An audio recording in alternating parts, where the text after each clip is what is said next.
Fala galera, sejam muito bem-vindos a mais um Podfísio. Todas as outras vezes que a gente fez apresentação, né, dos nossos podcasts, a gente tem falado muito sobre temas específicos. Então a gente fala sobre uma determinada área da fisioterapia e a gente chama especialistas, né, pessoas que têm maior experiência com essa determinada área, e a gente procura fazer um bate-bola, desmembrar um pouquinho do que tem por trás, né, da carreira, do aprendizado, da clínica, enfim, de pontos estratégicos determinados por uma área X. E hoje a conversa vai ser um pouquinho diferente desse formato que a gente fez anteriormente. A gente quer falar de paciente e estratégias de atendimento para esses pacientes. Toda vez que a gente sai para dar uma aula, tem muito aluno que para a gente fala assim: nossa, eu queria muito te ver fazendo uma consulta de avaliação, eu queria muito te ver fazer uma consulta de tratamento, para entender como é que é a tua estratégia de abordagem com o paciente, para entender como é que você faz determinadas perguntas numa anamnese, para entender de tudo que a gente sabe fazer de exame físico, como é que você delimita que tipo de exame físico que você vai fazer. E aí a gente resolveu montar esse programa especificamente, nesse episódio especificamente, para falar um pouco mais detalhadamente sobre isso. E nada melhor para falar sobre isso do que dois caras aqui que são amigos, professores, de absurda e profunda experiência, gente que tem aí em sua carteira de atendimentos aí, com certeza, milhares de pacientes atendidos. Então a gente vai poder falar com gente que realmente entende muito desse assunto. Então, muito obrigado, professor Tiago, muito obrigado, professor Pablo, por mais uma vez vocês estarem aqui com a gente. Hoje a gente vai falar um pouco mais, vamos tentar desmembrar um pouco mais aí as avaliações em fisioterapia. Eu vou deixar para que vocês aí se apresentem rapidamente, a gente não precisa se apresentar muito, porque todo mundo conhece o professor Tiago, todo mundo conhece o professor Pablo, mas que vocês falem um pouquinho, principalmente dessa questão da experiência clínica de vocês, tá? Reforcem um pouco mais sobre isso. E em seguida, eu queria que vocês já começassem falando da primeira pauta, né, do primeiro tema que a gente tem para discutir hoje, que é: o paciente acabou de chegar na minha sala, sentou ali na mesa e a gente vai começar a fazer aquela entrevista de avaliação, anamnese. Existem perguntas estratégicas que são feitas durante essa entrevista? O que vocês consideram de perguntas estratégicas em uma avaliação? Né, a princípio, talvez as primeiras perguntas que vocês consideram mais estratégicas, para depois a gente pensar aí em perguntas que vão levar a gente aí mais a hipóteses de diagnóstico mais importantes. Então, vou começar primeiramente com o professor Tiago. Tiago, obrigado mais uma vez pela presença. Fala um pouquinho aí mais da tua história clínica para o pessoal e já ajuda a gente com esse primeiro tópico, essa primeira questão. Com certeza. Obrigado mais uma vez, ao lado de dois amigos aí que também nessa empreitada a gente ocupa a mesma responsabilidade de conseguir mudar a vida das pessoas, e a minha não é diferente.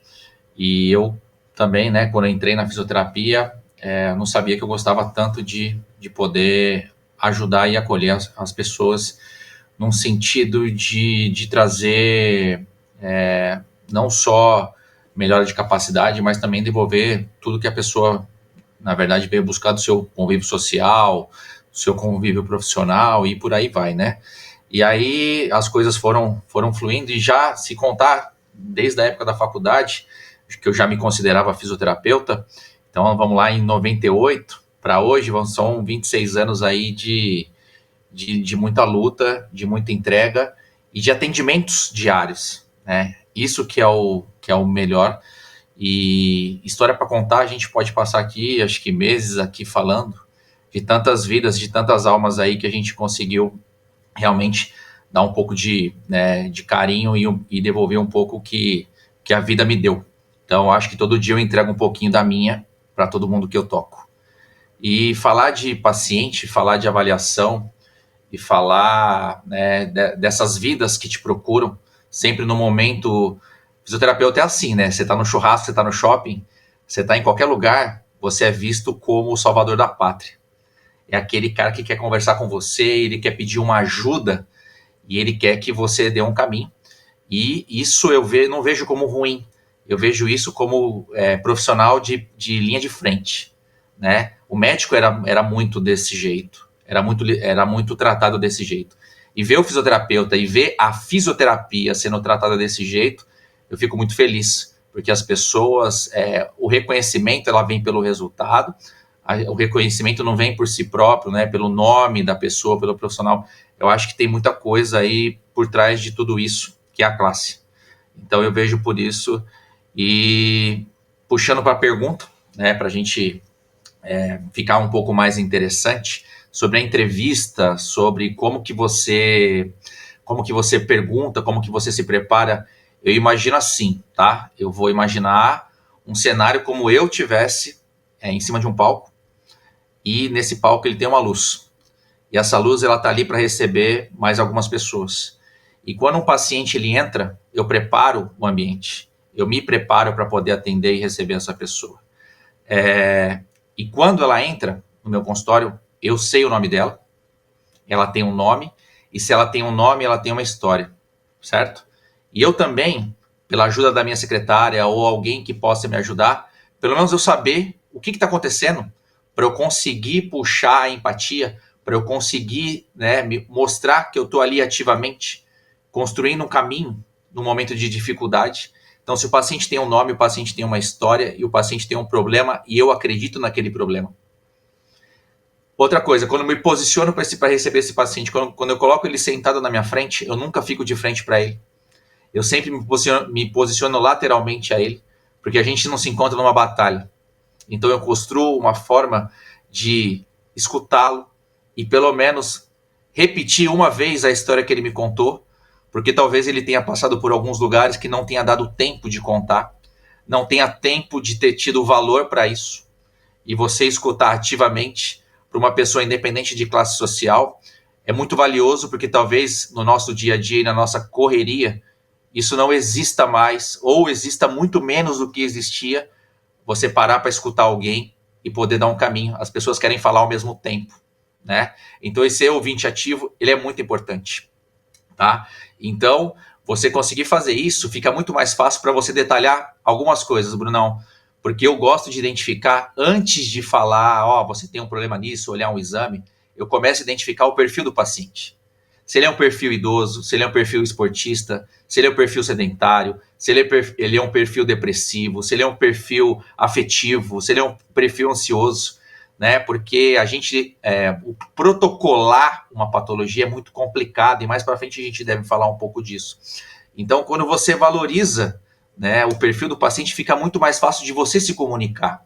E a comunicação nesse momento é o tratamento, é a parte mais que deveria ser valorizada, porque o tratamento começou ali, né? Então, para você definir um perfil dele, você tem que ter muito, né, muita experiência no sentido de já ter escutado muitas histórias e também de já ter tratado muitas pessoas. Para você conseguir definir que aquela dor que aquele paciente apresenta, que na maior parte das vezes o fisioterapeuta trata pacientes com dor, você conseguir definir os tipos de dor que esse paciente apresenta. Porque para cada dor, né, se a gente for definir se é uma dor nociceptiva, se é uma dor neuropática, se é uma dor nociplástica, ou na maior parte das vezes é uma dor mista, você tem que saber realmente o que você tem que falar, a crença que você tem que quebrar. Só que antes disso vem tudo, a minha primeira fala eu vejo como mais importante, como estratégia de entrevista. Eu acho que o Pablo vai complementar muito bem com a experiência dele, que eu sei, também o know-how que ele tem. E, Brunão, eu começaria desse jeito, e eu fico até emocionado de falar disso, porque para mim, a hora que eu entrego esses 26 anos naqueles minutos dedicados ao meu paciente. Muito bom. Então, assim, para o Thiago, a primeira estratégia dentro do consultório é criar o que a gente chama aí de rapport, criar empatia, determinar perfil e deixar o paciente, digamos, numa condição mais confortável para poder compartilhar as suas histórias. Maravilha. Doutor Pablo, e você? Fala um pouquinho aí da tua trajetória, da tua experiência e fala um pouquinho aí quais são as suas prioridades nessa entrevista. Vamos lá, pessoal. Eu queria primeiro agradecer aí ao convite, né? Aqui do lado de dois grandes amigos, né? Que tanto a osteopatia quanto a Ebrafim me deram, né? Então, é um prazer mais uma vez estar do lado de vocês aqui, se comunicar um pouquinho sobre fisioterapia, sobre osteopatia. Então, eu acho que o primeiro link, né, acho que o Thiago foi bastante feliz na colocação dele, né, o primeiro link na minha estratégia também em contato com o paciente é exatamente formar uma empatia, né, tentar entender quem é esse indivíduo, como ele chegou, então, formar os links. Normalmente a gente pergunta quem foi que indicou e através dessa indicação a gente já começa a formar alguns links com o paciente, né, entender o que ele gosta de fazer, quais são as dinâmicas de vida desse paciente, né? E que ele chegou até o consultório. A fisioterapia dentro da área de saúde, ela tem uma especificidade bastante específica realmente da fisioterapia, que é o seguinte, né? Dentro da fisioterapia, a gente tem um processo de customização do tratamento, né? Então, a gente, como qualquer outro profissional da saúde, a gente vende um serviço, né? E ao vender esse serviço aí, a gente tem dentro da fisioterapia um processo, né, e da osteopatia um processo de customização desse atendimento, né? Realmente é um atendimento extremamente individualizado. Para isso, a gente precisa primeiro entender quem é esse indivíduo que está na nossa frente, né? Quebrar esse gelo que acontece no primeiro contato, né? Então a gente vai para uma profissão que é relativamente nova, né? Nós vamos fazer aí agora em 2024, agora no dia 13, nós fazemos aí, se eu não me engano, 54 anos de profissão, 55 de profissão de fisioterapia, então é uma profissão extremamente nova, né? Então, pasmem vocês, muitas das pessoas que vão à fisioterapia não conhecem ainda o que faz o fisioterapeuta, né? Então, muitas pessoas ainda, no primeiro contato com o fisioterapeuta, às vezes com a ligação, elas perguntam o tempo de sessão, né?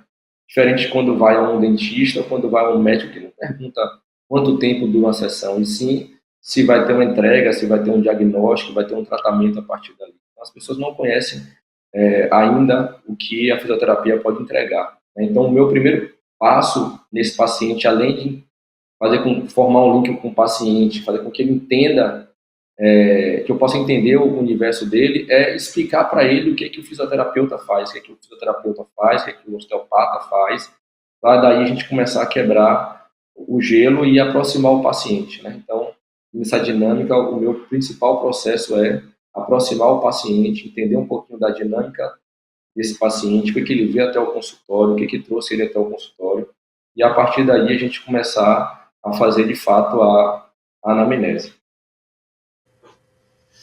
Maravilha, então vamos lá. Quem está ouvindo ou assistindo a gente, pega o caderninho e já anota aí.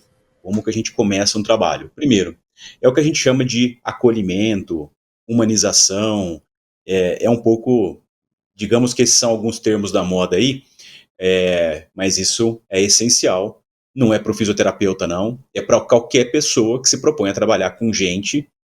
O acolhimento e humanizar o contato é, sem dúvida, algo importante.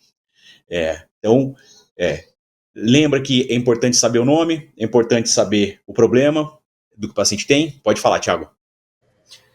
E eu acho também super importante colocar uma situação que quando as pessoas chegam ou, né, quando esse paciente ele vem encaminhado, a gente tem uma palavra que ela vem na nossa cabeça como imediatista, né? Aqueles episódios, né, de você tentar abordar o paciente pensando naquele momento atual. E quando eu falo de colher história, quando você fala de entender o problema do paciente, muitas das vezes o teu direcionamento tem que ser muito bem feito, com perguntas curtas e voltadas para a história do paciente, para a gente entender que quando você vai fazer uma casa, você precisa fazer uma base, você precisa construir parede, você precisa colocar tijolo para depois colocar o telhado. E as doenças, e a gente percebe isso, que o mundo ele é muito imediatista e querem as coisas para o hoje ou para ontem, a gente tem que entender qual é o processo para a gente falar assim, ninguém que veio procurar ajuda por uma artrose dormiu sem artrose e acordou com artrose. Ninguém dorme sem esporão e acorda com esporão. Ninguém ganha uma hérnia de disco abaixando de uma vez e fala assim, eu ganhei uma hérnia de disco. E muitas vezes, esse tipo de popularização das doenças, imediatismo das condições, a gente esquece e muito de avaliar a construção das doenças. Eu acho que aí é um ingrediente que a gente deve levar em consideração, porque aqui não somos profissionais robóticos preparados para tratar doenças. Nós somos profissionais para entender de história, entender de anamnese, entender de possíveis fatores, né, causadores, que nunca ninguém tem o poder de direcionar o único fator causador para aquela doença. E quando a gente para pensar na história pregressa e a gente começa a colocar pesos e medidas para os fatores que podem contribuir para aquele problema, fica mais fácil da gente resolver colhendo a história do que simplesmente olhando para um diagnóstico pré-programado, dando valor para o imediatismo. Eu acho que é importante e pertinente falar isso, porque a gente não consegue fazer isso rapidamente. A gente precisa de tempo, porque senão a gente vai chegar no momento do tratamento que a gente vai ter que dar meia volta e assumir que você deixou coisas muito importantes para trás e o paciente pagou por isso. Tá? E a gente vive de resultado. E o nosso resultado ele começa com um tiro certeiro. Estou falando que a gente vai acertar sempre. A gente quer errar cada vez menos. Eu acho que tem uma situação, né? Não sei se vocês concordam, mas o paciente hoje ele chega para qualquer tipo de tratamento, talvez com muito mais informação do que se chegava um paciente há 10, 15, 20 anos atrás. Eu não estou dizendo que essa informação que ele chega é uma boa informação, não. Mas ele chega com alguma informação. Então a gente tem aí Dr. Google como um aliado importante aí, não sei se é boa informação, mas com algum tipo de informação. Mas mais do que isso, muitas vezes ele já chegou com relatos de vizinhos, familiares, amigos, o que está escrito no site de internet que ele leu.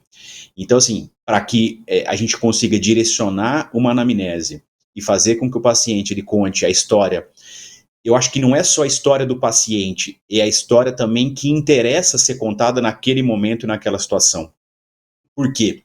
Porque às vezes esse excesso de informações que a pessoa tem também leva o paciente a muitas vezes tomar um caminho de direcionamento no que ele está relatando que não é o direcionamento da doença dele. É o que o Thiago falou, assim, o cara não acordou com a hernia de disco, ele não acordou com a artrose, ele não acordou com o esporão. E a gente precisa de fazer perguntas muito específicas para entender mais a fundo quais são as características desse problema e até se esse problema que esse paciente tem hoje tem a ver com essas doenças que ele está relatando, né? Que é algo que a gente vai também discutir um pouco mais para frente. Então, assim, como que a gente começa a quebrar, ou como é que a gente começa a criar uma fonte de acesso de informação? A gente começa humanizando e acolhendo. Nome, qual que é o problema que você tem. Você tem que saber o nome do paciente na hora que o paciente entra no consultório. Você tem que chamar ele pelo nome, não é oi, tudo bem, como é que você chama? Não, ô Pablo, seja bem-vindo aqui, obrigado por ter vindo aqui. Eu já sei que você está vindo aqui porque você está com uma dor na coluna, eu estou muito acostumado aqui a trabalhar com dor na coluna, senta aí, deixa eu entender melhor o teu problema.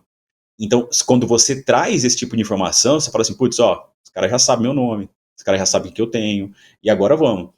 Com base nas primeiras perguntas e conceitos, você vai determinando o perfil que esse paciente tem, eu vou vendo qual que é a característica principal dele, e eu falo sempre assim, a coisa mais chata que tem é a gente estar contando uma história e alguém vai lá e quebra a nossa história no meio e não deixa a gente dar continuidade naquilo que a gente está falando. Então, muitas vezes eu estou no meio da minha história e falo assim, porque eu acho que o meu problema começou, quando eu era criança, eu tive uma queda e eu estava no balanço e minha mãe fala que meu tio estava balançando, de repente fala assim, putz, não é isso que é importante para esse momento. Então, como é que você muda o rumo dessa conversa? Você fala assim, Pablo, entendi. Quando você era criança, você tinha mais ou menos ali uns 3 anos, você falou, né, você teve uma queda. Beleza. Agora eu quero saber tal informação. Quando eu repito isso que você acabou de dizer, eu crio a impressão no paciente e falo assim, ele está me ouvindo, ele está escutando o que eu estou dizendo para ele, mas eu simplesmente pego essa conversa que estava apontada para cá e agora eu quero apontar ela para um outro lugar que vai ser o lugar mais importante para mim nesse momento para eu conseguir chegar nas informações que eu preciso, no diagnóstico e coisas nesse sentido. Então, assim, acolham o paciente, façam perguntas, explorem as informações, mas direcionem a entrevista para onde ela precisa ir e não deixe que a entrevista seja uma entrevista aleatória, porque também não dá para uma consulta ficar num bate-papo improdutivo, né? Esse bate-papo tem que ser produtivo para todos, para o paciente e para o terapeuta que está lá cuidando dele. Pablo, vamos pensar assim, ó, primeiro bloco, tá? O cara chegou, tá acolhido, a gente tá se conectando ali, a gente já tem grau de liberdade o suficiente para falar dos nossos problemas. Aí, a gente vai começar a nossa entrevista falando um pouco mais de queixa principal e dentro da tua percepção, da tua experiência, da tua rotina, para onde que essa entrevista vai? Pensando de uma maneira um pouco mais técnica, assim, para a gente chegar num diagnóstico. Da queixa principal, quais são os próximos passos, assim, para a tua necessidade de diagnóstico? Vamos lá. Então, normalmente o que o paciente vem buscando, né, dentro da fisioterapia e da osteopatia, da especialidade do trabalho, normalmente é um paciente que veio com a queixa de dor. Né? O paciente vem normalmente com a queixa álgica, né? Então, nesse primeiro processo aí da queixa álgica do paciente, é importante a gente também estar desconstruindo algumas crenças, né, que o paciente vem direcionado, né, ele, na verdade, pelas informações que ele pega aí nas redes sociais, no Google, no Instagram, né, informações que às vezes vão sublinhar, né, crenças que são limitantes, né, então a gente precisa, ao longo desse processo aí, quebrar bastante as crenças limitantes dentro desse processo, né. No entendimento que a gente trabalha, nosso foco de trabalho é na saúde, né, então na disfunção, na alteração do movimento e não na doença. Então, a maioria esmagadora dos pacientes que chegam ao nosso consultório, eles chegam com um diagnóstico clínico e muito focado nesse diagnóstico clínico, na doença, né?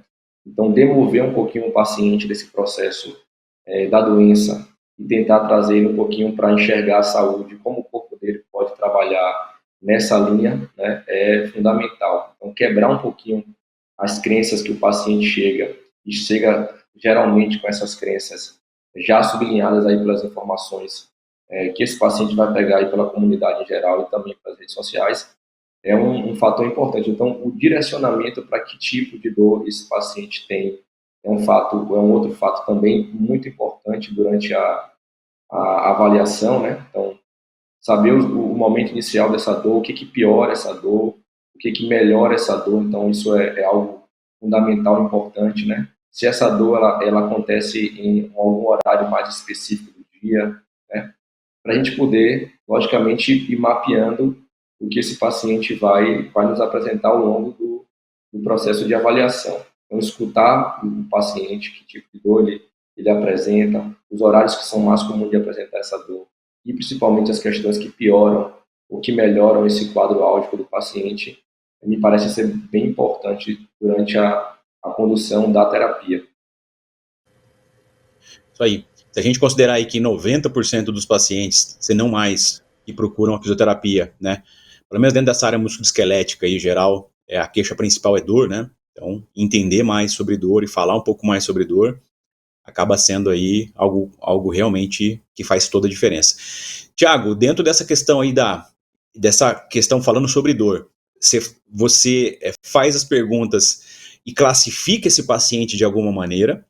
Através dessas perguntas e respostas, você cria algum tipo de classificação para falar esse paciente é mais por aqui, esse paciente é mais por aqui, ou não? Você usa de maneira mais generalista, assim, essas informações?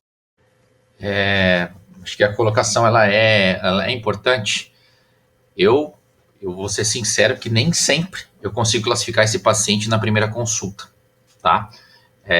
Tem alguns pacientes que são muito clássicos pelo padrão e comportamento que você tem, porque você, primeira coisa, você bateu na porta, pediu para entrar, pediu licença, você conseguiu entrar. Então você começou a colher.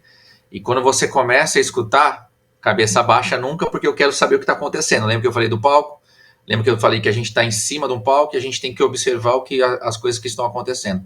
E quando a gente tenta classificar se é um tipo de dor é X, Y, Z, se é nociceptivo, neuropático, nociplástico, que vem nos ajudando muito na forma de conduzir, né?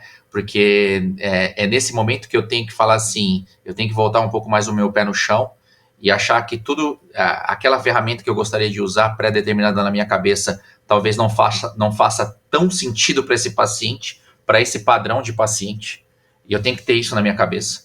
Porque se eu tiver uma ferramenta só, o martelo procura prego, eu tenho que ter uma chave de fenda, eu vou ter que ter um alicate, eu vou ter que ter outras maneiras de poder rebolar ali, né, para poder ajudar esse paciente. Só que classificar ele no primeiro dia seria soberba da minha parte falar que todos eu consigo classificar ali. Então eu tenho que ter a minha ideia de falar que muitas vezes eu vou conhecer esse paciente na segunda, terceira sessão, é ali que ele vai me mostrar o melhor caminho de seguir para aquele tipo de padrão. Porque assim, o que eu gosto de perguntar para o meu paciente? Eu gosto de fazer 3 perguntas importantes, e eu vou falar um pouco de exame físico também, que eu acho que cabe muito bem nessa conversa. Primeiro, eu quero saber, os pacientes eles vêm maior parte das vezes por dor. Eu tento entender a dor dele, eu tento entender e avaliar subjetivamente como que é essa dor dele naquele momento, e eu tento classificar a intensidade do trauma ou do movimento com a dor que o paciente tem. Se isso coincide, beleza. Muitas vezes, a grandeza do trauma, ou o trauma mínimo, reproduzir uma dor exacerbada, não condiz com aquela condição. Só que na cabeça do paciente isso está muito bem pré-determinado. E eu não sou besta de não acreditar ou querer bater de frente com ele. Mas eu já tenho algumas informações na minha cabeça que vão me ajudar a desconstruir isso. Tá? Eu vou ter que abaixar o muro para eu conseguir passar pelo muro. Nunca eu vou tentar saltar o muro mais alto do que eu. Então eu tenho que fazer essa desconstrução.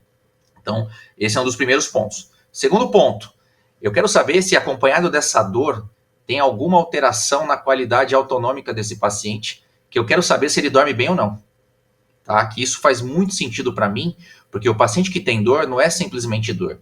É estresse, é emocional, é a questão da tensão, é o trabalho, é o relacionamento. Vem um monte de coisa envolvida dentro desse complexo, que se eu sei que a noite foi feita para dormir, e se esse cara não tem um sono reparador, talvez isso me mostre alguma coisa diferente.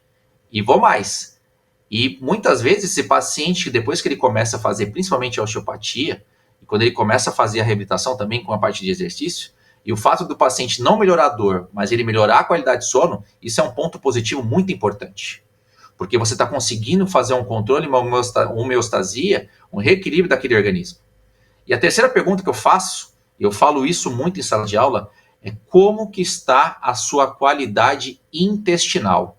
Mas o cara vai falar assim, mas pô, por que você está perguntando isso? Eu estou aqui por causa de uma dor no ombro, eu estou aqui por causa de uma dor nas costas, eu estou por conta de uma dor no quadril. Fala, meu amigo, você é muito mais que uma parte.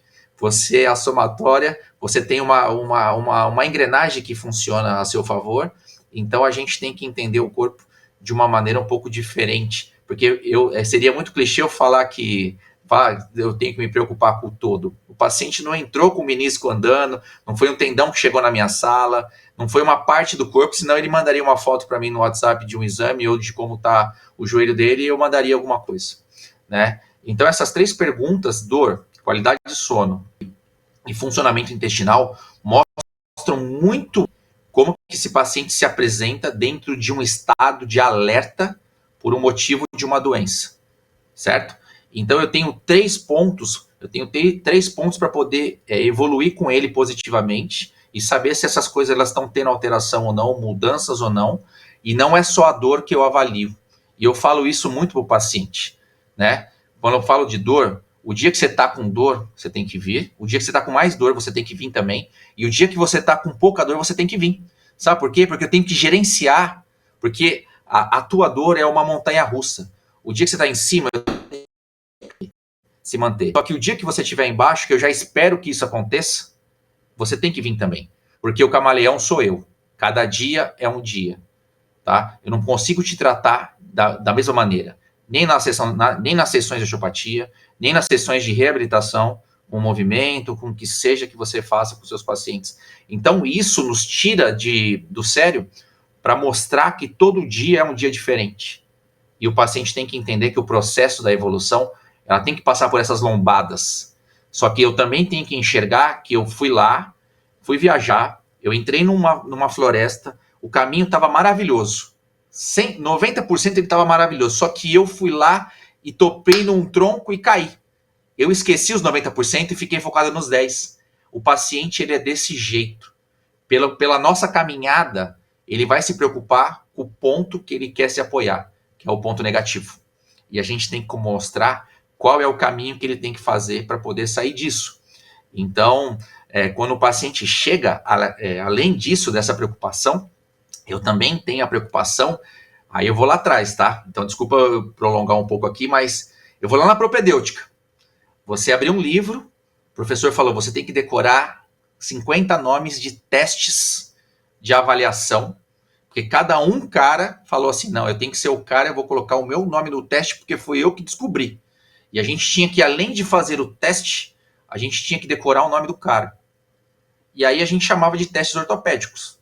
E aí a gente sempre, a maior parte das vezes a gente usou isso, né, para determinar, e a gente estuda como que é uma dor de ligamento, como que eu testo o ligamento, como que é uma dor de músculo, como que eu testo o músculo, como que é uma dor de cartilagem, como que eu testo essa articulação, como é uma dor de disco, como que é uma dor de um nervo. E a gente foi aprendendo nomes e nomes e nomes e nomes. Só que na hora que chegava o paciente, esses testes, vou dar um exemplo besta.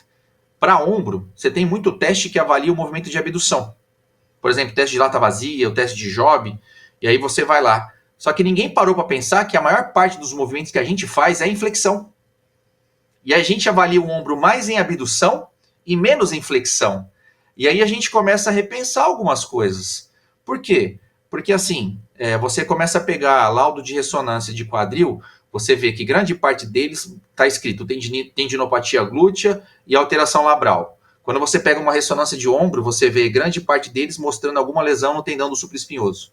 Quando você pega uma ressonância de coluna, pelo menos uma protrusão tem. Entendeu? Então você começa a pensar o seguinte, eu vou fazer o teste para aquilo. O teste está dando negativo, mas na ressonância está escrito isso. Aí você, virou uma confusão na minha cabeça. Porque sempre me trataram como receita de bolo. E aí agora eu comecei a olhar mais para o simples. Eu pergunto, dona Maria, qual é o movimento que você faz que você sente a dor? E aí na minha cabeça eu tenho o montante da engrenagem para entender que o Capandi me ajudou muito, que o Newman me ajuda muito, que eu quero saber que essa peça se mexe com essa, que influencia nessa, que se liga nisso. Então, a base, que é a anatomia, e a engrenagem, que é a biomecânica, ela começa a me mostrar testes simples, que fala assim, não, mas eu tenho dor para agachar, eu tenho dor para subir escada. E na minha cabeça, o pé não anda sem o tornozelo não anda sem o joelho não anda sem o quadril. Então, me fala um teste que eu faço tudo isso. Ela já me mostrou. O teste dela é o teste que ela baixa na privada. O teste dela é o teste que ela pega alguma coisa no armário. Esse é o teste. Quem faz isso, aí eu já tenho que ter preparado na minha cabeça mais ou menos qual é o tipo de tecido que está sendo influenciado. Então, a gente complica demais. Esse é o meu resumo. Você vê como é que é, né, Paulo? Eu estou tentando aqui ser reducionista, e aí tem o osteopata, que eu estou falando aqui de anamnese, ele já está falando de teste especial, movimento de dor. Como que é difícil, quando a gente vai falar de um assunto, a gente tentar fatiar ele, porque não é um assunto que é possível de ser fatiado, né? Eu estou aqui com o maior cuidado para tentar fazer assim, vamos começar disso aqui, mas eu entendo 100% que é muito difícil, porque uma coisa está diretamente ligada com a outra, um é gatilho para isso, é gatilho para isso, é gatilho para isso. E acho que é por isso que avaliar é tão difícil, é por isso que avaliar é tão pessoal, particular, e tanto que a gente aprende, né, com o nosso dia a dia. Eu, particularmente, eu tento classificar o paciente para a minha organização pessoal, na hora que eu estou fazendo um atendimento. Então, assim, o que é uma classificação? Classificação, assim, eu quero entender se esse paciente é um paciente que tem uma característica mais inflamatória ou química, né? A gente chama isso da mesma coisa. O que é um sinal de característica inflamatória ou química? É aquele paciente realmente que está muito agudo, com característica inflamatória. O que é inflamatório? Inflamatório é aquele que dói para fazer qualquer coisa, em qualquer posição, em qualquer gesto de movimento, o tempo todo. Não tem nada que ameniza. Não tem um movimento que melhora, não tem um movimento que piora. Tudo dói. Se vocês já atenderam um paciente que tem gota, é isso que eu estou falando. Quando ele chega em quadro agudo de gota. É um quadro inflamatório, é um quadro químico. Não é um paciente que tem uma disfunção mecânica. Ele é um quadro inflamatório típico por uma condição metabólica específica. Ponto. Um traumático, muitas vezes, também se enquadra nesse mesmo processo. Um paciente que vem de um trauma recente e etc.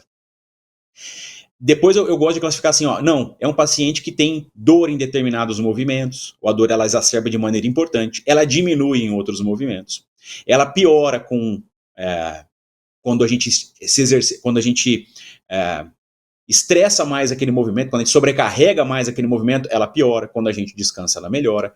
Aí, normalmente, esse paciente ele caminha um pouco mais para o que a gente chama de enquadramento ou perfil, aí, classificação mecânica. É um paciente mecânico, que a gente pega de... Quando ele não é mecânico só, ele é mecânico combinado com alguma coisa. Normalmente, o fator mecânico é muito presente, né? Tem o paciente que eu gosto de chamar assim, o paciente visceral. O que é um paciente visceral? Esse paciente visceral, normalmente, é o que tem dores ou problemas relacionados a problemas intrínsecos das vísceras. Eu vou dar um exemplo. A pessoa que tem cólica de rim, ela tem dor nas costas, ela tem dor lombar.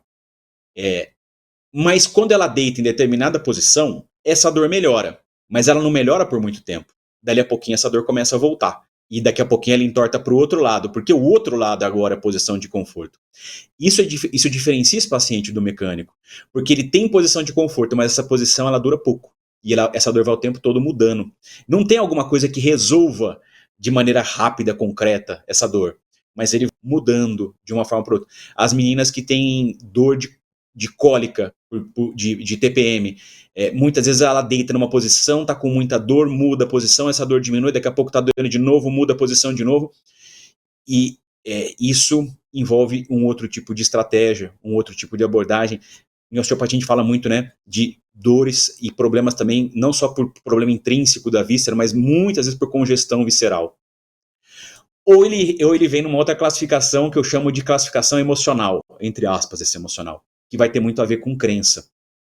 Crença praticamente está envolvido com todos os pacientes. Todo paciente tem algum tipo de crença que interfere no problema que ele tem. Praticamente todos eles. Agora, dentro de tudo isso, eu procuro usar essa classificação para determinar, dentro de tudo isso, o que é prioridade para esse paciente nesse momento, um trabalho mecânico, um trabalho sobre crença, um trabalho visceral, um trabalho pensando na condição química, e depois eu vou falar, a gente vai discutir um pouco mais o que até que eu vou chamar de fatores de recorrência. São os marcadores de saúde, do que a gente pode fazer, né, como é que a gente pode falar um pouquinho desses marcadores de saúde para poder fazer a classificação desse paciente. Então, assim, como é que eu avalio um paciente emocional ou eu determino um fator emocional? Muitas vezes eu faço uma pergunta só para o paciente, falo assim, por que você acha que você tem essa dor? Aí o paciente responde assim muitas vezes, sabe por quê? Porque eu trabalho o dia todo em pé. E quando eu trabalho em pé, eu sei que minha dor lombar piora por causa disso. Então, por algum motivo, ela estabeleceu uma crença que trabalhar em pé é lesivo para a coluna dela, e todo dia esse paciente tem que trabalhar em pé porque o trabalho dela é o ganha-pão, onde ela consegue tirar o sustento da família ali. E isso acaba virando um grande problema. Então, é preciso lidar com crenças, desde essas crenças mínimas até crenças muito mais complexas, né, muito mais difíceis aí de serem trabalhadas. Então, assim, esse é o meu perfil de avaliação, tentando buscar um ponto de classificação para depois ainda dar sequência nessa entrevista. Pablo, marcadores de saúde. Você falou bastante assim, né? A importância de determinar saúde e doença. Para você, quais são os marcadores de saúde que são importantes serem determinados numa consulta de avaliação? Primeiro, qualidade do sono e funcionalidade. Para mim, são os dois principais marcadores de saúde, né? O quanto que o paciente dorme bem, o quanto que ele consegue também se alimentar bem e, principalmente, o quanto que esse paciente consegue ser funcional, viver e se movimentar bem, né? Então, isso é fundamental e importante. Esses são os principais marcadores para que eu possa identificar um paciente com boa qualidade, né? Então, dentro dessa dinâmica também, é importante a gente lembrar que, quando a gente fala de crenças, né, existem também as crenças que estão enraizadas no próprio profissional, né? Então, eu também me preocupo muito com, na hora que eu recebo um paciente, que eu possa me desfazer da maior parte das minhas crenças em relação a tudo que eu penso sobre a vida, né? Não só sobre a fisioterapia, mas sobre a vida também. A gente vive hoje, inclusive, acho que a osteopatia tem uma dinâmica bem importante, né? No sentido de estar à frente do tempo, que é a dinâmica de sempre, desde os primórdios da osteopatia, enxergar a saúde como um sistema complexo, né? E o que a gente vê muito hoje em dia é o estudo da complexidade, né? A gente vê hoje que o todo não é só a soma das partes, mas principalmente a interação entre essas partes, né? Então, quando a gente vê, por exemplo, um paciente que tem, aqui eu vou falar de uma lesão, né? Uma lesão de ligamento talofibular anterior, com tema entorse de tornozelo, né? Então, a gente atende pacientes com a mesma lesão, mas com alterações funcionais totalmente diferentes. Por quê? Porque como aquele paciente chegou até aquela disfunção, não se correlaciona unicamente com o tipo de lesão que esse paciente teve. Então, a gente tem essa dinâmica dentro da osteopatia. Então, muitas vezes, eu me pego também dentro da dinâmica entre a osteopatia e a fisioterapia, porque o paciente que vem para a osteopatia é um paciente que normalmente ele já passou por uma dinâmica de vários profissionais, às vezes com pouca ou nenhuma melhora com outros recursos terapêuticos, né, não só da fisioterapia. E aí a gente atende um paciente que já está descrente de vários processos, né? Então, a gente aí vai tentar fazer uma leitura da dinâmica desse paciente, de como esse paciente chegou a esse quadro disfuncional. Na fisioterapia, muitas vezes, o paciente ele já vem com a dinâmica mais clara e a gente consegue classificar esse paciente de maneira mais rápida e objetiva. Se esse paciente ele vem de um pós-operatório, a gente consegue classificar esse paciente também, traçar um planejamento terapêutico com algum grau de complexidade menor, né? Já quando é um paciente com dor crônica, né, a gente já tem uma outra dinâmica. A gente vê, por exemplo, ainda dentro desse exemplo que eu estou querendo dar, um paciente, por exemplo, que faz uma artroplastia total de quadril. A gente sabe hoje que 1/3 desses pacientes que fazem artroplastia total de quadril, eles não melhoram da dor e não melhoram da função, mesmo fazendo uma artroplastia total de quadril. Então, a gente achava antigamente que o problema era um problema meramente estrutural. E hoje a gente vê um problema que está ligado, por exemplo, à dor nociplástica, né? O quanto que esse paciente já tem uma sensibilização central e o quanto que, às vezes, a cirurgia não vai conseguir resolver esse problema sozinho, né?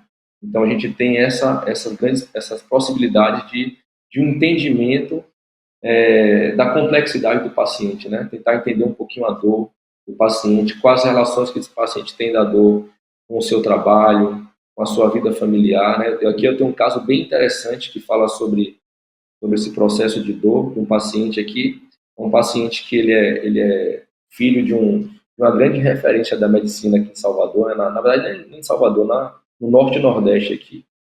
E o pai dele, né, ele não reconheceu ele, né, como filho, né? Então, quando ele nasceu, o pai não reconheceu, não registrou ele como filho. Tudo bem? E toda vez que esse paciente ele tem a atenção do pai, sempre que ele se encontra em uma condição de doença, né? Então, automaticamente, ele sempre se encontra em uma condição de dor ou de doença para ter a atenção dessa pessoa, né? Então, a gente está falando sobre uma complexidade, né, enorme, sobre o entendimento e classificar o paciente em cada tipo de dor, sobre o que a gente vai trabalhar com esse paciente. Eu acho que também é importante a gente abordar aqui os tipos de indicação terapêutica que nós fazemos fora do consultório, né? Para onde a gente vai indicar esse paciente? Para um exercício físico, para terapia, né? Para outros profissionais de saúde que também vão ajudar a melhora desse paciente, né? Então, é muito importante essa gestão de complexidade do paciente. Tiago, quais são os marcadores de saúde para você aí que determinam melhor aí as suas condutas, as suas ações, orientações, essas coisas todas? Então, até cheguei a citar naquelas 3 perguntas, assim, é onde eu tento me basear, né, fortemente nisso. E ouvindo o Papo falar, né, acho super interessante a forma dele abordar os pacientes, né? E, cara, a dor tentar classificar o paciente em relação ao padrão de dor, tentar classificar o paciente em relação ao perfil dele, tentar classificar o paciente em relação à qualidade de sono.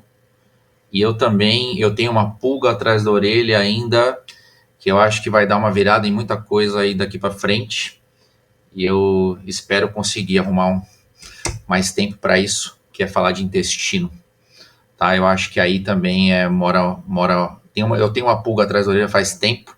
Eu tenho um caso dentro da minha casa que me tira o sono, tá? Que é a minha esposa mesmo, por algumas alterações autoimune, com uma disfunção intestinal gigantesca, que isso me faz repensar muitas coisas, e também me faz ter a coragem de falar outra, né? Por quê? A gente divide muito bons resultados, né? Aproveitando a pergunta, a gente divide sucesso, né? As falhas, muitas vezes a gente tem vergonha, né? A timidez de se expor e falar que você não consegue atingir 100%. Se algum de nós aqui, né, se vocês dois tiverem 100%, então eu vou contratar vocês e a gente vai trabalhar aqui por uma clínica de sucesso. E aí a gente tem dificuldade de falar que a gente não consegue resolver tudo. E é importante colocar isso, mesmo que não faça parte da pergunta, mas você assumir o seu posto até onde você tem o seu limite.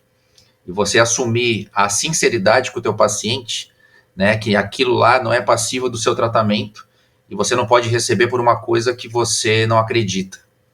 Então esse paciente ele tem que ser encaminhado. Já peguei vários pacientes que eu falei, eu não vou te atender, porque o objetivo que você quer, certo? Eu acho que o seu caso é esse, é cirúrgico, por exemplo, ou não é comigo, tá? E depois disso o paciente ele já veio me agradecer por muitas questões baseadas nesse conceito, tá? Então, eu falo assim, chegou um paciente a gente sabe, quando tem queda é importante.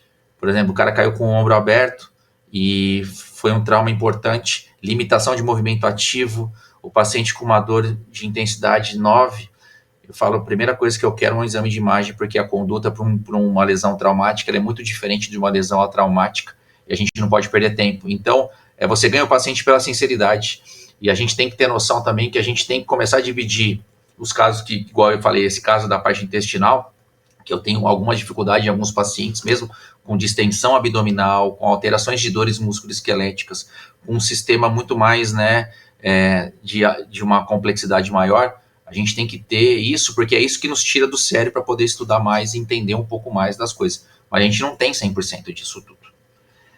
E aproveitando o que o Pablo falou, daquela lesão de entorse de tornozelo, eu acho que eu vou pegar o gancho disso, mas isso serve para qualquer tipo de doença. Quando o paciente ele tem uma lesão na cabeça dele, ele não sabe o que é um ligamento, ele não sabe o que é um músculo, ele não sabe que o osso é daquele jeito.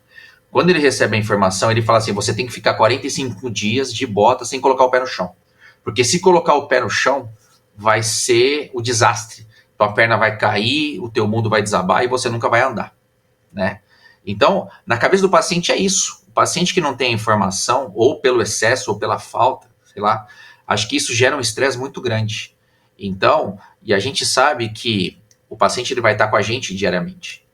E para você desconstruir essa crença, é um dia a dia, é a confiança, é a informação. Só que é a informação como? A altura do que ele sabe, a altura do que ele entende. Porque para ele um ligamento é uma corda que prende aquilo, que segura aquilo, que faz aquilo outro, né? E a capacidade de falar assim, agora você pode tirar a bota e botar o pé no chão. Você acha que é fácil pegar um paciente cinesiofóbico e pedir para fazer isso? Ele vai acreditar em você? Se você não criar uma estratégia de evolução para isso? Então, eu acho que isso serve para qualquer tipo de paciente. Tomar muito cuidado com a forma que você lida, igual o Pablo falou da artroplastia, do entorse de tornozelo, eu falei do ombro, isso serve muito para a coluna, que a gente vive num momento aí do Kleber falar muito bem disso, do Bruno falar muito bem disso. Então, a gente pode ver que a gente vem somando as partes, porque a gente não tem um pensamento único e unidirecional para resolver os problemas. A gente vai conseguir construir caminhos diferentes para a gente conseguir chegar no mesmo lugar. Eu tenho essa frase comigo para várias situações. Então, o que a gente está fazendo aqui é se posicionar como um ser humano passível de erros e que a gente não tem o 100% do resultado. Se a gente partir disso, acho que tudo fica mais leve e a gente vai conseguir ajudar muito mais gente. É isso aí. O que vocês falaram aí dos marcadores de saúde, eu acho que é basicamente tudo que eu tenho anotado aqui também, que para mim eu considero aí importante, né?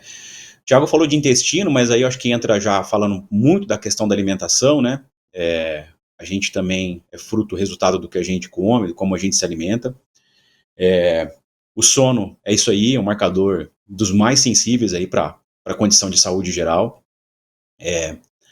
Sono precisa ser reparador, e não existe uma quantidade de horas de sono necessárias para todo mundo igual, mas o sono tem que ser reparador, né? Então, se o sono é reparador, e não existe sono reparador de 2 horas, 3 horas por noite, isso não é sono reparador, também tem um pequeno detalhe. E também não existe sono reparador de necessidade de 12 horas de sono por dia. Então, isso também extrapolou um pouco da necessidade do sono reparador. Mas é aquela questão, né, que a gente fala, né? Atividade física não é mais um luxo na vida das pessoas, é uma necessidade física, é uma necessidade biológica, funcional, é um marcador de saúde importante. Então, se os pacientes praticam atividade física com alguma regularidade, né? Estresse, né? Gerenciamento de estresse. Estresse não é a quantidade de trabalho que a gente tem, é como que a gente lida emocionalmente com esse trabalho. Então, não é porque eu trabalho mais que eu sou mais estressado. É como eu lido e com as emoções ligadas. Eu estou falando ao trabalho, mas é o trabalho, a família, o ambiente onde eu vivo, enfim, a todas as condições que me cercam, que me rodeiam, enfim, que eu estou envolvido.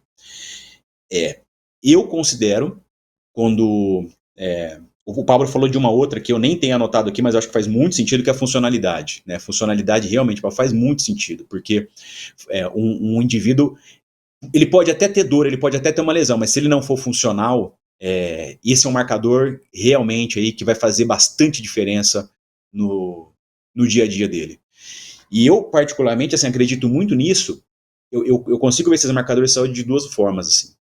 O primeiro o paciente, vamos pensar entre aspas, é um paciente normal. Ó, eu tenho dor aqui faz 2 semanas, 3 semanas, 1 mês, chegou na clínica, que tem uma característica mecânica muito forte, assim, do problema que ele está inserido. Nesses casos, para mim, esses marcadores de saúde, eles não são a minha prioridade. Agora, no paciente crônico, esses marcadores de saúde, eles são tão importantes como qualquer técnica que eu vou utilizar. Então, eu ainda falo muito assim com os alunos, falo assim, ó, paciente crônico, ele precisa de fisioterapia, ele precisa de mudança de estilo de vida. Estilo de vida precisa mudar. Então, eu preciso tirar ele daquele lugar que ele está, e ele precisa de tá em outro lugar, de uma outra forma, num outro tipo de ambiente. Claro que a gente não precisa mudar ele de casa, de família, de trabalho, de nada disso, mas ele vai ter que se portar de forma diferente em relação a tudo isso, em relação a como que ele lida com as coisas no dia a dia. E eu, entre aspas, assim, eu considero isso primordial, especialmente. Estilo de vida é bom para todo mundo, estilo de vida é saudável, mas especialmente no paciente crônico, isso precisa ser muito bem trabalhado com o paciente. Pablo, quais são as perguntas que vão te fazer dar um passo para trás? Tem gente que chama de red flags, tem gente que chama de perguntas aí ou informações que vão te contraindicar algum tipo de trabalho. Que tipo de situação que você pergunta, ou que você busca, que tipo de informação que você busca que vão te falar assim, opa, esse cara eu tenho que tomar um pouquinho mais de cuidado com ele? Vamos lá, trauma é sempre algo fundamental e importante para mim. Né? Então, quando eu avalio um paciente que tem um histórico de trauma e que não me traz uma imagem, e quando eu vejo que realmente uma imagem vai ser diferente, vai trazer para mim uma conduta diferente, então é um paciente que me acende o sinal de alerta. Né? Então, esse paciente é um paciente que realmente me acende o sinal de alerta. Então, um paciente que classifica para mim, que chega para mim com a dor, e essa dor foi após um trauma, né, normalmente de alta energia, eu preciso que esse paciente ele tenha uma imagem para que eu possa, logicamente, utilizar algumas condutas terapêuticas, né, me afastar delas ou me aproximar delas. Então, trauma é sempre algo fundamental e importante para mim. Outra coisa importante para mim também é se esse paciente ele já fez outros tratamentos, né, e não obteve nenhum tipo de melhora, né? Isso também para mim é muito importante para eu poder me guiar na classificação onde está esse paciente em relação à dor dele, né? Classificar ele, por exemplo, como um paciente nosso plástico, né? Então, para mim, esses dois pontos são fundamentais e importantes na abertura das red flags, né? Então, para mim, são os dois pontos mais importantes. Beleza. E aí, Thiago? Alguma coisa diferente disso?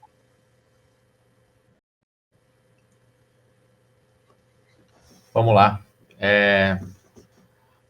Pablo reproduziu muito bem qual que é a minha realidade aqui também. A primeira palavra que vem na minha cabeça é o trauma, como eu usei aquele exemplo. Então, é uma das coisas que me preocupa e muito, principalmente quando o paciente você pedindo ajuda, sem um exame de imagem importante, para você ter uma segurança maior para trabalhar. Não adianta você achar que você é o Superman e negligenciar esse tipo de conduta para um trauma de alta energia.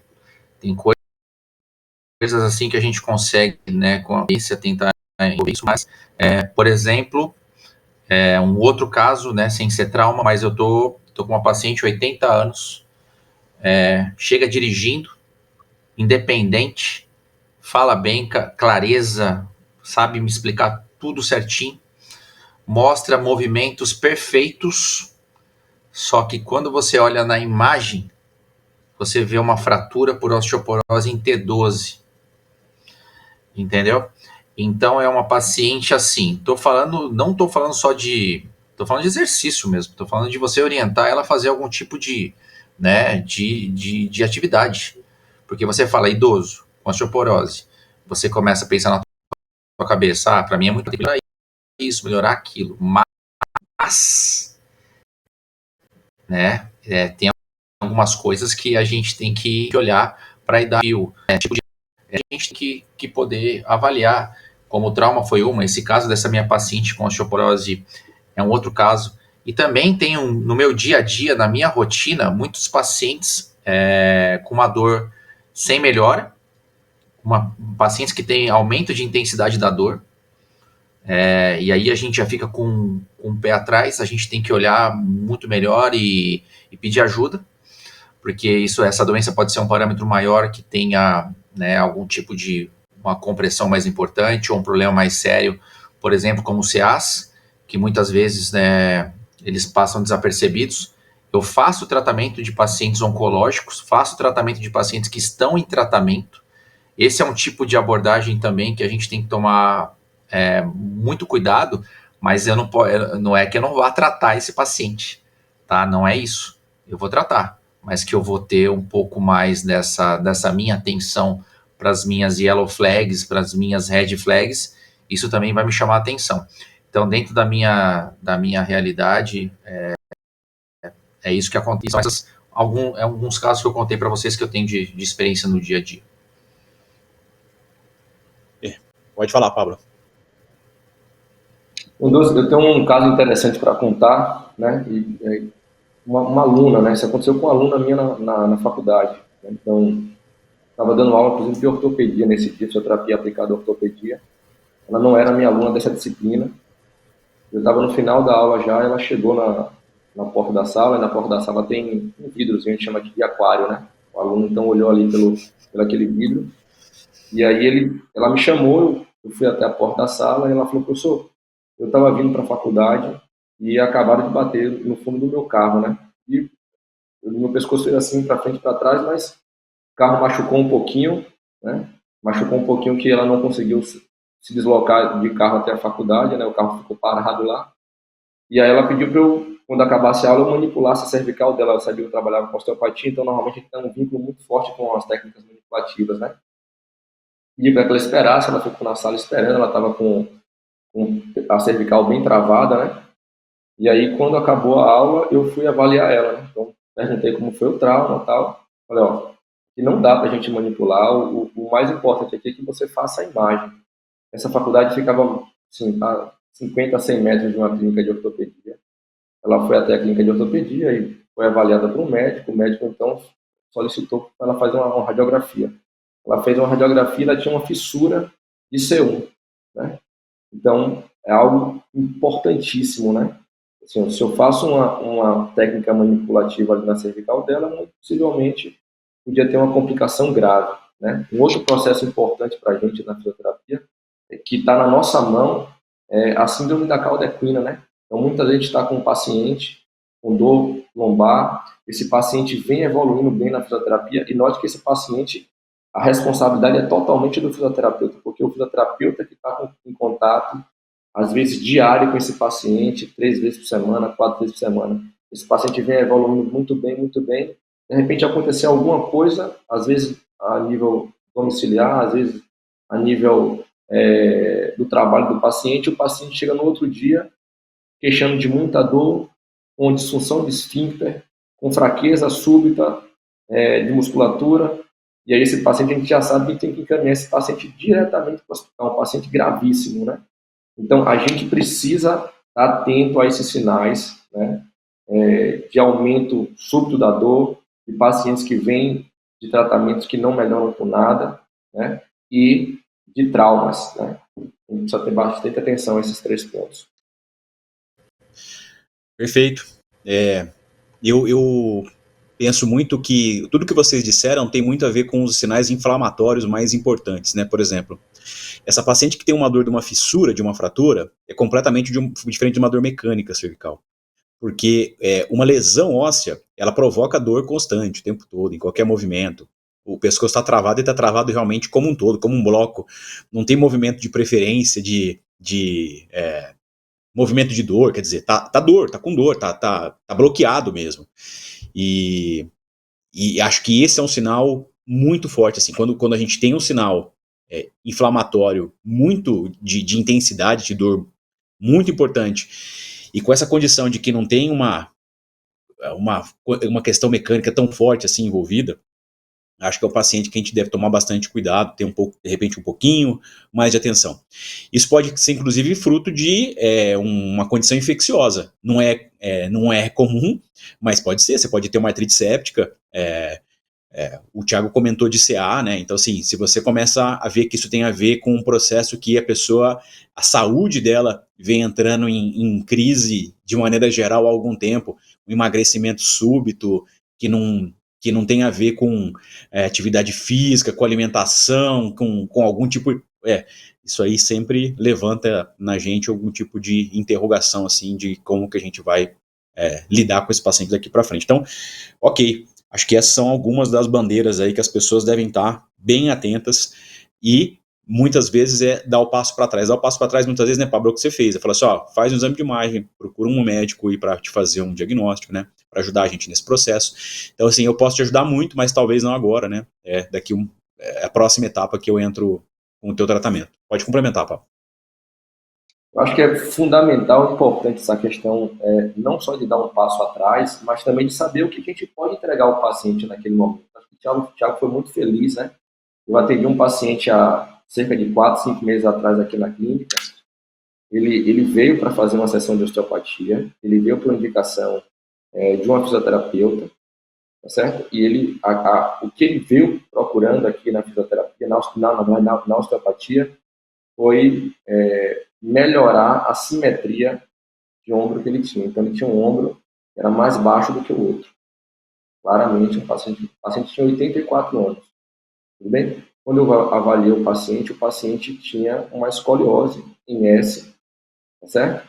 Ele já tinha feito uma artrodese na lombar, então não tinha o que a osteopatia entregar para ele no que ele veio buscando. Ele disse assim, tem todas as outras disfunções que o senhor está apresentando aqui, que a osteopatia tem muito para te entregar. Mas para isso, a osteopatia não vai lhe ajudar. A osteopatia não vai conseguir alinhar o seu ombro. Então a gente precisa ter clareza do que a gente pode fazer e, logicamente, devolver essa clareza para o paciente, né, do que a gente pode entregar para ele. Isso é condição importante, acho que não só profissional, mas como ser humano mesmo. Ô Pablo, aproveitando essa tua fala de agora, eu queria entrar num tema que eu acho que tem muito a ver com isso, que é prognóstico. Uma das coisas que eu vejo como uma limitação muito grande para vários profissionais hoje em dia, é a incapacidade de gerar prognóstico, né? Então, assim, ó, beleza, você vem aqui, eu te avalio, eu crio uma hipótese de diagnóstico, eu tenho aqui um tratamento na minha cabeça, mas nessa questão dessa ansiedade, né, do paciente de querer entender o que está acontecendo, uma das coisas que ele vai te questionar, fala assim, doutor Pablo, entendi, você me explicou o que eu tenho, bacana, até estou me sentindo bem aqui com o tratamento que foi feito, me fala uma coisa, o que eu preciso fazer, quanto tempo eu vou demorar para melhorar, me fala quantas sessões eu preciso, como é que é para você, Pablo, dar prognóstico? Tem algum critério, alguma condição especial que você usa para fazer isso e você dá prognóstico para os seus pacientes na primeira consulta ou não? Me fala um pouquinho como é que é isso. O prognóstico é sempre algo bastante complexo para a gente fazer, né? Porque cada indivíduo ele reage de uma forma diferente ao tratamento. Então, normalmente, eu costumo trazer ao paciente um prognóstico depois da primeira sessão. Então, primeiro eu vejo como é que ele vai evoluir a primeira sessão, né? Para depois traçar com esse paciente um prognóstico que dê para ele e para mim um tempo mais assertivo na precisão. Então, esse normalmente é a minha linha de trabalho, a não ser quando as disfunções do paciente são disfunções que a gente já tem uma boa resposta, que a literatura já nos traz uma condição mais assertiva de prognóstico, né? De forma geral, o paciente com dor crônica é um paciente que tem um prognóstico mais reservado, é um paciente que busca mais o tratamento com osteopatia. O meu consultório é um paciente com dor crônica.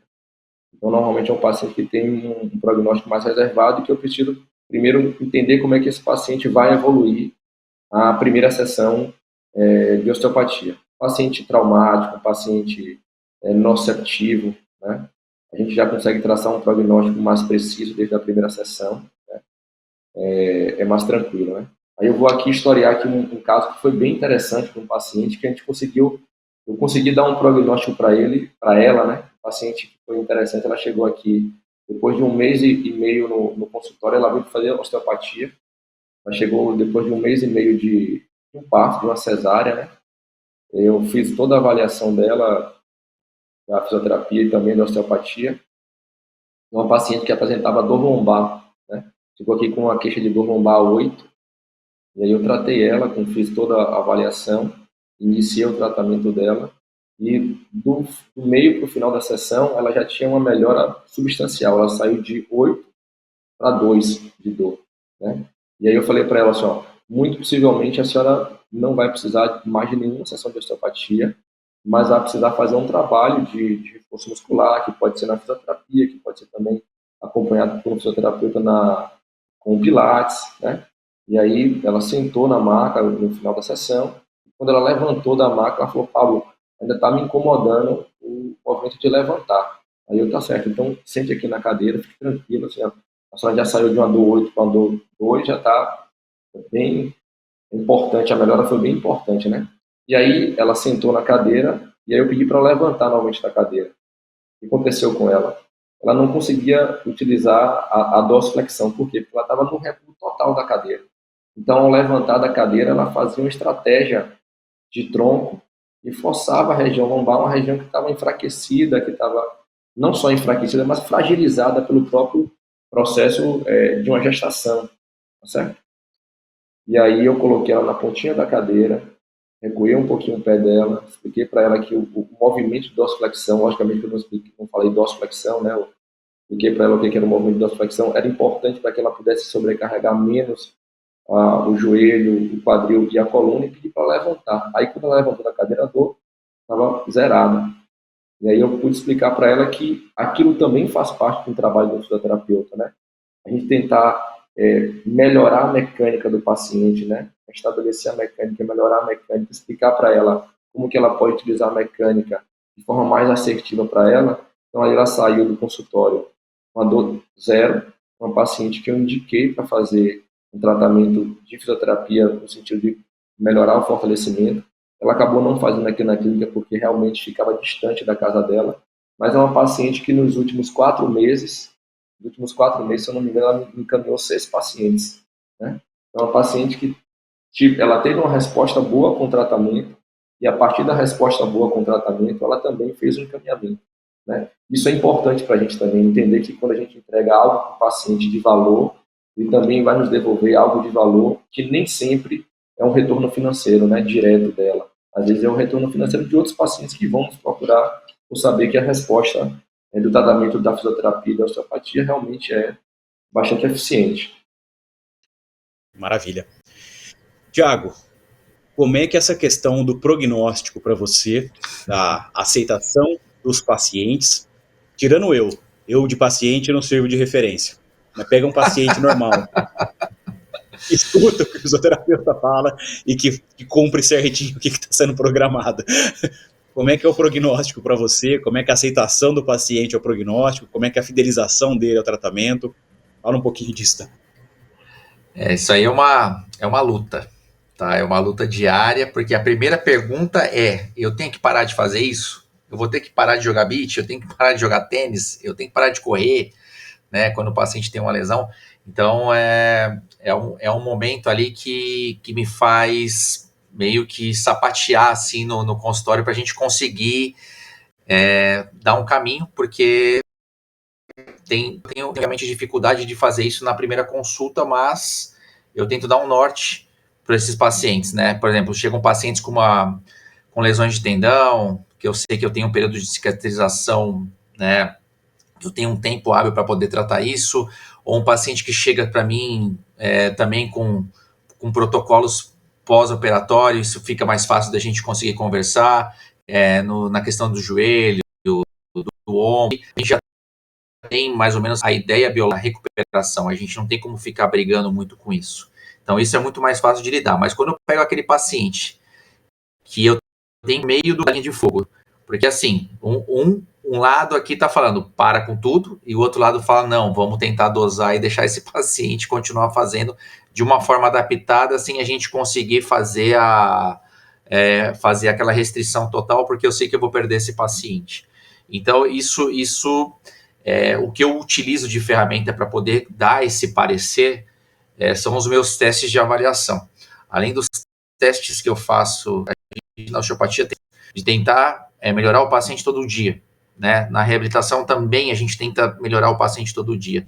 E quando isso acontece na primeira consulta, onde você faz uns testes, que você fica muito mais contente com a resposta, você é muito mais otimista.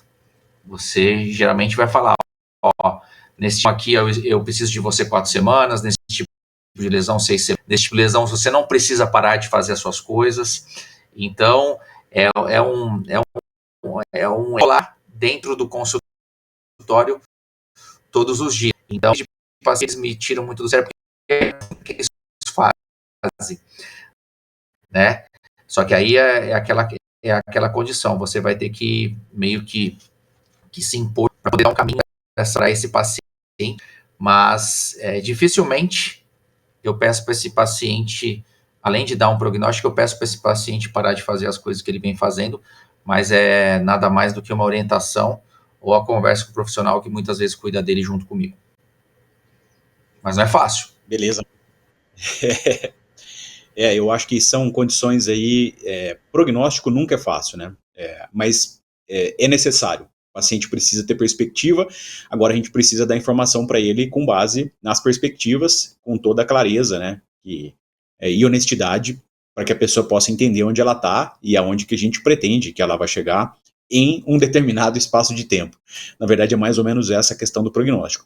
Muita coisa pode interferir nisso, né? Pode interferir a própria situação de vida do paciente no dia a dia, em função do problema que ele tem, né? Então, muita coisa pode levar ele mais próximo do objetivo que ele tem, e muita coisa pode afastar mais esse paciente do objetivo que ele tem. E é muito importante que tudo isso seja muito bem negociado, entre aspas, aí, explicado, né? Com clareza, para que o paciente ele se sinta mais seguro também daquilo que ele está recebendo. Pós-operatório é algo mais clássico de prognóstico, não quer dizer que a gente vai acertar exatamente o prognóstico, mas é mais fácil porque a gente tem referências, né? O paciente parte mais ou menos do mesmo lugar, mais ou menos. Ele parte de uma mesa, na cirurgia, né? Ele parte mais ou menos do mesmo lugar. Paciente crônico, a gente sabe que é um paciente muito difícil, é um paciente que depende de muitas coisas ao redor dele, né, muitas coisas que estão naquela condição que está envolvida. E o paciente mecânico depende muito também de quais estruturas estão acometidas, envolvidas, dos tempos necessários também para essas estruturas se dinamizarem, né? Mas, enfim, é muito importante que isso seja explorado, trabalhado com o paciente também, e quanto antes a gente conseguir colocar esse tipo de informação faz bastante diferença.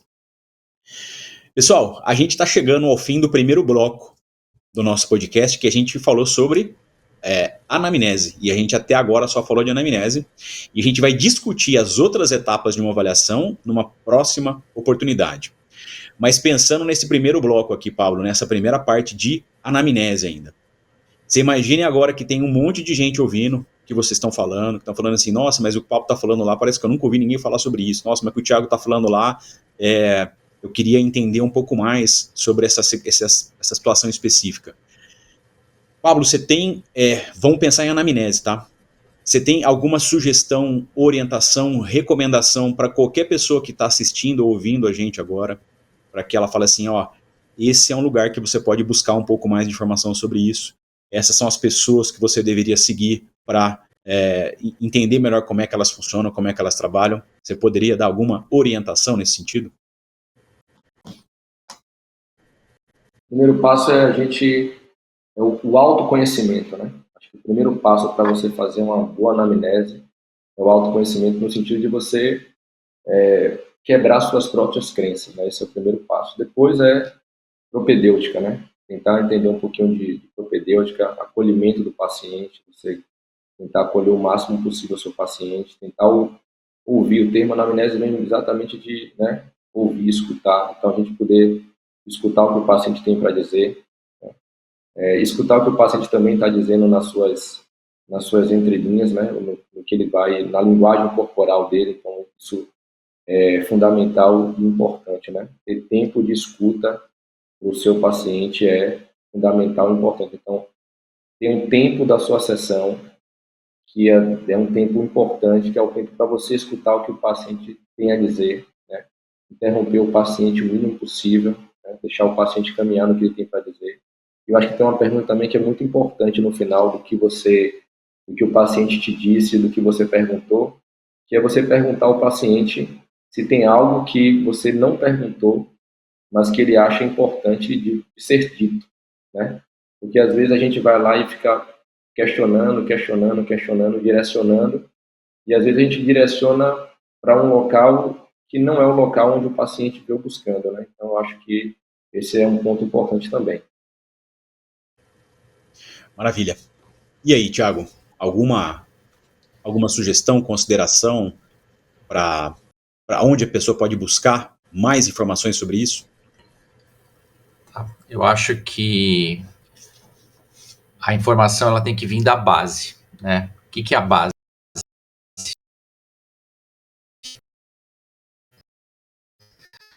Estuda anatomia, pode ver que todo ano estudar anatomia fazer mais, porque todo mundo pensa que a anatomia ela é a mesma que você estudou há 20 anos atrás, né? Ela pode ser a mesma anatomia, mas você não é, certo? Então eu acho que com essa evolução, com a tua maturidade, você começa a ficar um pouco mais esperto para algumas coisas e conseguir os atalhos, né? Igual o jogador experiente. Então a minha dica é que você tenha uma anatomia muito bem trabalhada na sua cabeça, mas uma anatomia voltada para a clínica. Nós temos livros importantes para isso. Que você consiga ser um cara que o teu olho consiga transmitir para a tua mão o que você toca, da forma que você toca. Eu sou uma terapeuta com coração de osteopata, então essas coisas se misturam muito dentro de mim, e esses conceitos anatômicos e também biomecânicos, por que a gente chama de graduação? Porque era a melhor coisa que você tinha naquela época, e você não tinha maturidade para aproveitar. Quando você chega na pós-graduação, você tem mais maturidade, e você desdenha do que você tinha lá atrás, e você desdenha de uma coisa que é importante para você agora. É isso que é muito esquisito. As suas referências são os seus professores, as suas referências são situações voltadas para o dia a dia, porque você conseguir fazer o mix e juntar as coisas que você precisa é muito difícil. Você conseguir juntar anatomia, biomecânica, patologia. A gente quer partir para a patologia, a gente quer partir para o protocolo, a gente quer partir para uma situação diferente disso. Então, eu posso dizer que eu tenho referências importantes na minha rotina, na osteopatia, como Barral, como Eric, né, como pessoas consagradas, como os franceses, professores italianos, né, Roberto Bonazinga, o Eric me ensinou a ser simples de novo, de me mostrar condições que eu tenho que partir do lugar, né, mais próximo e parar de ficar viajando, de ser mais simples. Como eu tenho referências no ombro, como Germana, como Ana Maria, como na corrida Gustavo Leporassi, como eu tenho também no joelho Gabriel Leão, como eu tenho em várias situações, eu tenho as minhas bases e as minhas ferramentas. E pode ver que grande parte dos nomes são brasileiros. Então, a casa é forte. E eu deixei de falar um monte de nome aqui. E aqui tem 2 nomes também, como Pablo, Bruno, dentro das suas experiências, que são referências brasileiras aqui também para a gente. E a gente não pode desmerecer isso, porque a gente aqui já construiu muita coisa junto, já aprendeu, já apanhou junto também. Então, a gente tem que servir de referência para as outras pessoas. E a gente vem em constante construção. Eu acho que a base faz parte disso, com uma boa propedêutica, e usando a sua intuição e usando a sua forma de abordar cada paciente, acho que isso você vai construir. Quanto mais você atender, mais expertise você vai ter, e o seu maior professor é o seu paciente. Maravilha. Eu vou deixar aqui algumas sugestões também. Eu acho também que inteligência emocional é algo absolutamente importante, porque vai dentro do que o Pablo acabou de falar aqui na fala dele. Ele falou assim, autoconhecimento. Inteligência emocional faz parte da gente aprender a entender as nossas próprias emoções, depois entender as emoções, né, dos outros, e depois, de alguma forma, aprender a fazer a gestão disso, das próprias emoções, das emoções dos outros, e trabalhar isso de uma maneira que possa ser favorável. Nem sempre uma emoção negativa, ela vai te fazer mal, dependendo da maneira como você faz a gestão dela. Transforme raiva em ação para algo mais próspero, algo melhor.